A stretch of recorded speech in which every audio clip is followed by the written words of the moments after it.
Hello, welcome to my YouTube channel, Tyler with the K.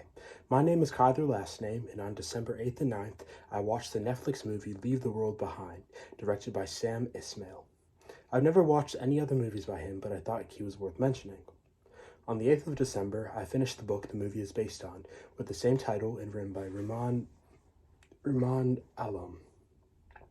In this unedited, however long it ends up being video, I'll be talking about my thoughts on Leave the World Behind, the book and the movie.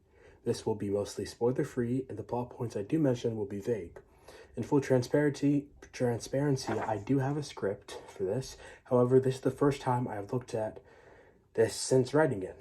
If this were the movie or I was editing this video, it would say right now, Part 1, the book. It's been a couple years, at least, since I've known of this book's existence. This makes sense as the book only came out in 2020.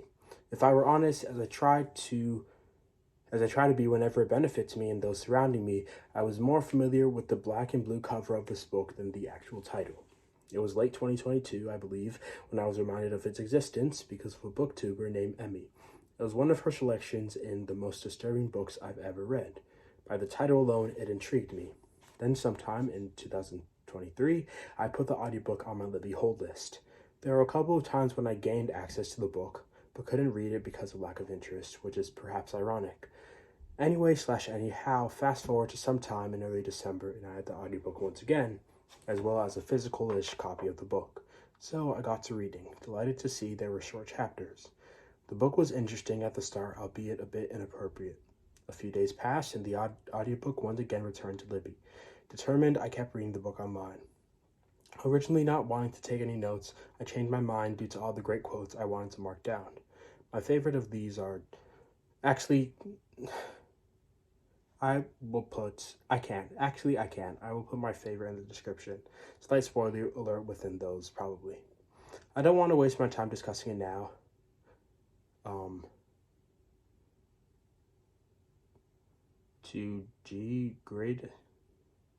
I don't want to waste my time discussing it now, but this has one of the greatest last sentences I've ever heard.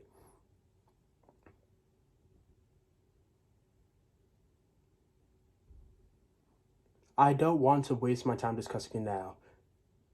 To give you a teaser, this book has one of the greatest last sentences I've ever heard. Anyway, something I will remember this book for doing well is the author's ability for us to understand every single character's perspective in the book. They all seem like real people, and I understand all of them, especially in third person and with no point of view change in chapter. This is hard to do in my experience. But soon I found myself not being interested in the book as much as when I started it. Maybe it's because none of them were entirely morally sound, the characters those are. Maybe it was because so many weird things were happening that became the new normal. Maybe it was because I kept anticipating the end of the book, especially since it's not that long a book, but it never came. By the end, I was ready to watch the movie on Netflix, crossing my fingers that it would be more enjoyable. If I were to edit this video, now it would say on the screen, Part 2, the movie. I watched the movie in 3 different sittings. The first was me only watching the first scene of the movie, which never happened in the book.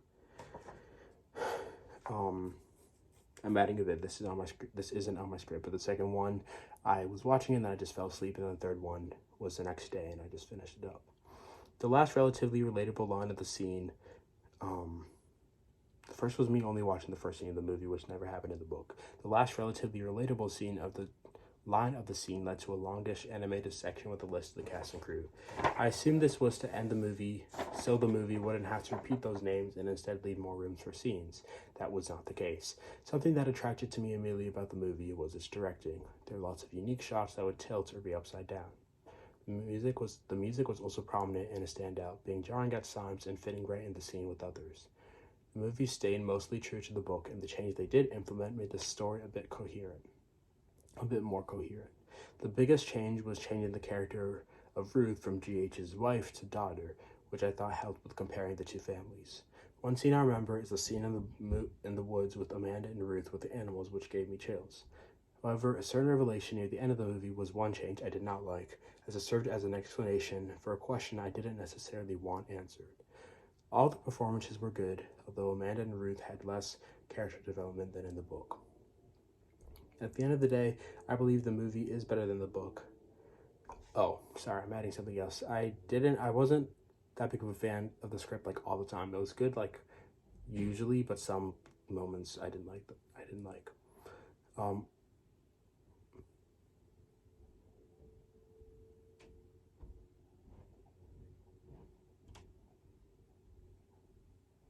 sorry. I expected Clay and Amanda's kids to have a more central role, and Clay was meaner to his sister. Sorry, I meant to say I expected Clay and Amanda's kids to have a more central role, and Archie was meaner to his sister. At the end of the day, I believe the movie is better than the book, as it didn't take as long and I reacted more to it. I'm writing the end of the script on the same day I want to publish it, as in this video, December 15th, 2023. I'd like to thank you for watching, subscribing, commenting, and liking. For those looking to discuss specific plot points, we can discuss with spoilers in the comment section. I'm so happy with how successful my Ballad of Songbirds and Snakes video was. I'd appreciate if this was blown up just as much. We'll have to see. That was off script, so we'll have to see. Be on the lookout for my video next week, which will be the books I want to read during my winter break. See you then. Goodbye.